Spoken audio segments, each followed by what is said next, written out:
Now welcome to this video lecture of operation of monostable and bistable multivibrator circuit using IC555 timer. What is a multivibrator? It is a circuit whose output changes between two digital levels. So these two digital levels could be low level and high level, or 0 or 1. Now there could be basically three types of multivibrators. One is astable, monostable and bistable. Astable multivibrator, it do not have any kind of stable state. Monostable, it has only one stable state, and bistable, bi means two, it has two stable states. Okay, now let us check the output. For astable, no input signal is required and the output is like this. Here minus V out and plus V out represent the two states. Minus V out could be the low state and plus V out could be high state. Okay, so for astable multivibrator, it is oscillating between this two, minus V out and plus V out. For monostable multivibrator, the stable state here for this case is minus V out. Okay, this is the stable state. Now when some input triggering pulse is given at T1, it will change from its stable state, it will go to plus V out, that is unstable state, and it will stay there up to say time T. It will stay there for some time T and it will again come back to its stable state, that is minus V out. Okay, now this time T here, this time T, it is determined by the R and C that is connected with the circuit. R is the resistance, C is the capacitance. For bistable, here minus V out is the stable state and plus V out is also the stable state. Now when one input pulse is provided at time T1 to this input terminal, input pulse means negative input pulse, it will change its states from minus V out to plus V out and it will stay there, okay, until another pulse is given at time T2 to another terminal. Okay, so T2 pulse, that is again one negative pulse is given to this terminal, and when it is given, then only it will change from this plus V out to minus V out state. Okay, so this is the nature of bistable multivibrator. Now here we are going to discuss about the monostable multivibrator circuit. So here it is the block diagram in the right hand side. Now consider pin number 8 is the VCC, it is connected to VCC. Pin number 1 is the ground, it is connected to the ground. Pin number 4 is the reset, it is if we want to reset 555, we connect it to ground. So in order to prevent accidental reset, we have connected to VCC. Okay, 3 is the output, here you will get the output voltage. Pin number 6 and 7, they are connected together and they are connected to this junction. That means this, they will get a voltage VC, they will get a voltage VC, that is the voltage across this capacitor. Okay, and this capacitor is connected to VCC through this resistance. Okay, up to this clear. Now what is the function of pin number 5? The pin number 5 is the control pin, and in order to prevent some problem due to noise, it is connected with 0.0 microfarad capacitor and then it is connected to ground. Okay, in order to prevent the disturbance due to noise. Okay, now here the pin number 2 is the trigger pin. In this trigger pin we are going to provide negative triggering pulse. So this kind of negative triggering pulse we are going to provide. Okay, so what is happening inside? This is the inside the circuit. What is happening inside we will see in the next slide. So in the initial stage, there is a step 1 when we are just switching on the circuit. So what is happening, the flip-flop there, this flip-flop is at reset condition. Reset condition means here Q is equal to 0 and Q bar equal to 1. A NOT gate is here. So at the output we will get the inverted value. So we will get 0. So initially the output is 0. Now look carefully. Here this is connected with this transistor. Okay, the base is connected here. So when Q bar 1, that means the base of the transistor is getting high signal. That means the transistor will go to saturation region. That means it will simply turn on the transistor. So what is the meaning? When the transistor is turned on, that means whatever may be the voltage that is there in the capacitor, if there is any kind of voltage, it is previously charged, it will discharge through this path. It will discharge through this path simply, and the voltage will be 0 after a time. Now what will happen if we provide a pulse at the terminal 2? A pulse at the terminal 2 means we are providing a negative pulse like this. It is set at V, this is 0. Now consider this comparator carefully. Here one terminal is the trigger and another terminal is here. So what is the voltage here? This is 1/3 VCC and it is connected at the non-inverting input terminal. So whenever the voltage at this terminal, that is the terminal 2 here, is less than this terminal, that is the non-inverting terminal, the output will be high. So when we are providing this negative pulse and the voltage is below 1/3 VCC, this comparator, okay, this comparator will change its state to high. Now if it is high, that means in the SR flip-flop AC is high. AC is high, that means Q will be 1. Q1 means Q bar will be 0.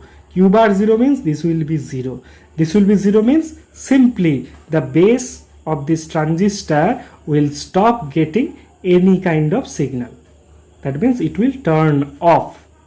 This will turn off. That means the path through which the capacitor was discharging, that path will no longer be present. So this path is not there. So what will happen? The capacitor will now charge through this path only. So this path is not available right now due to transistor is closed. So the capacitor will charge through this path.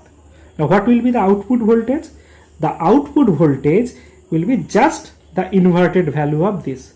So output voltage will be inverted value of 0. That means output will be 1.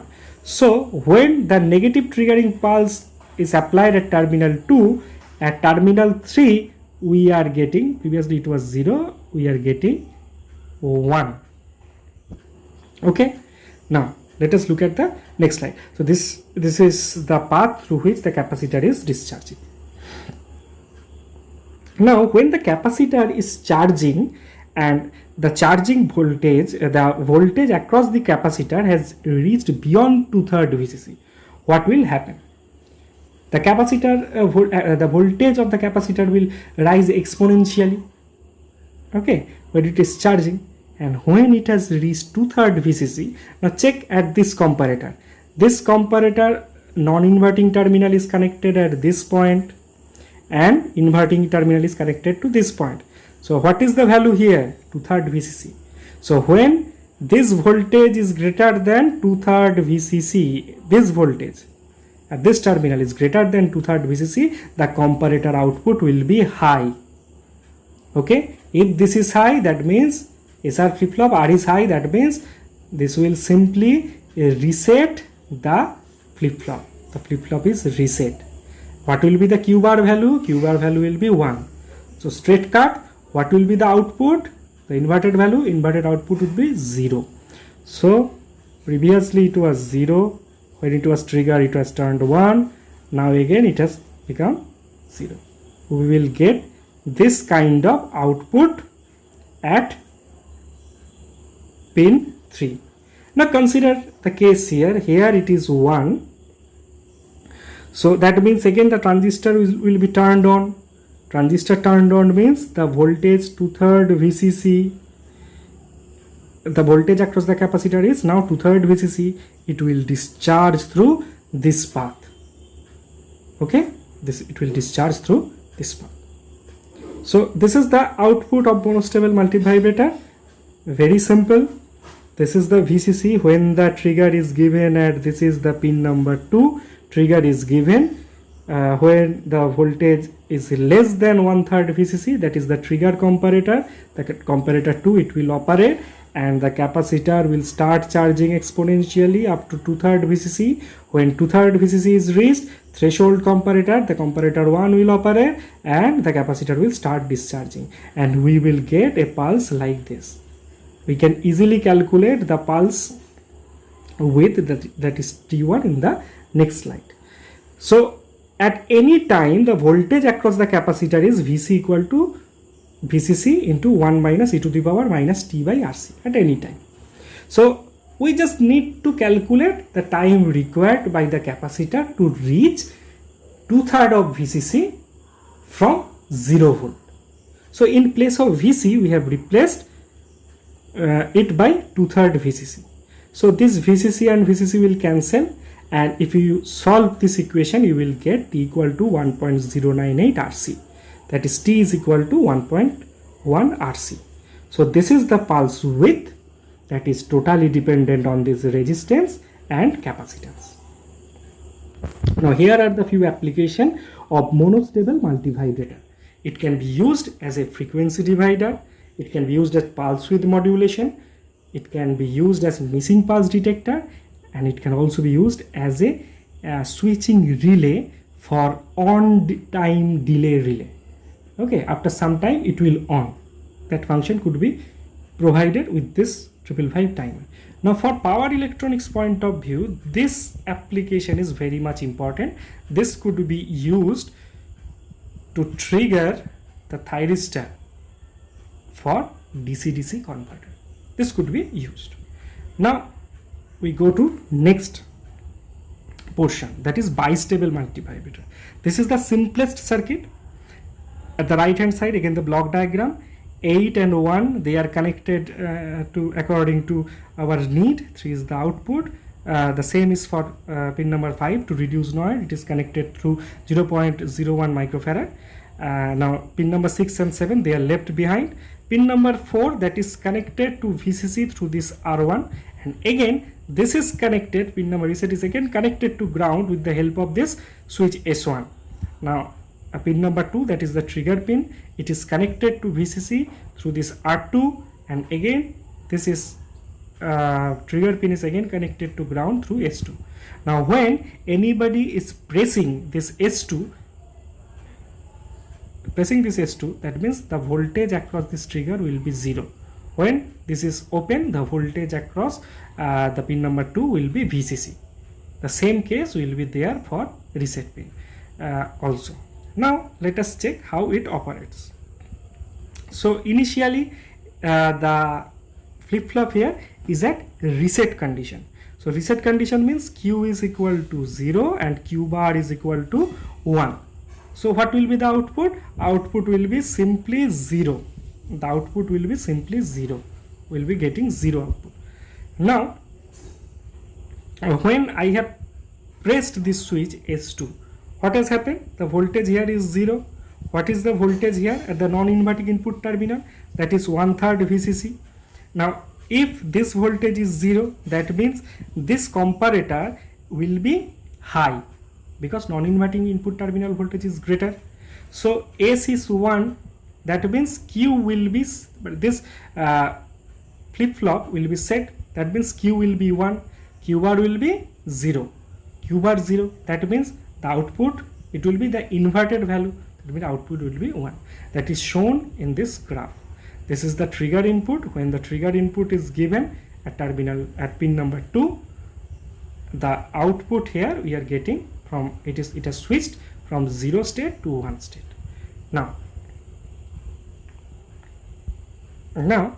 if we remove this switch, we have connected for some time, and if we have removed this switch, then what is happening?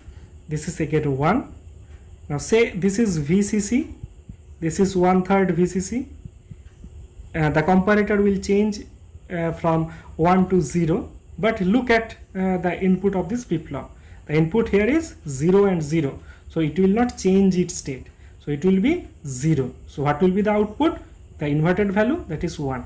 So it will continue to stay at high value.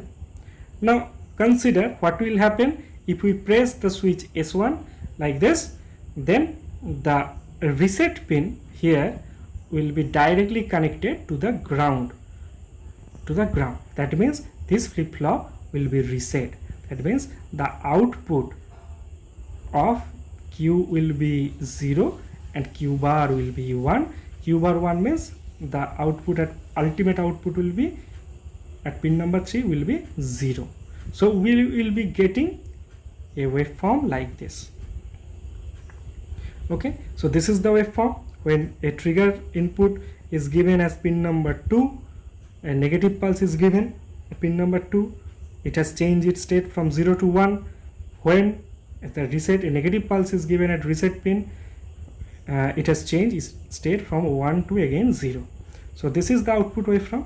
What is the application? The application of bistable multivibrator can be as a storage device. It could be used as a latch or counter. Okay, and it is also used in digital communication. Okay, thank you. Thank you for listening to this lecture.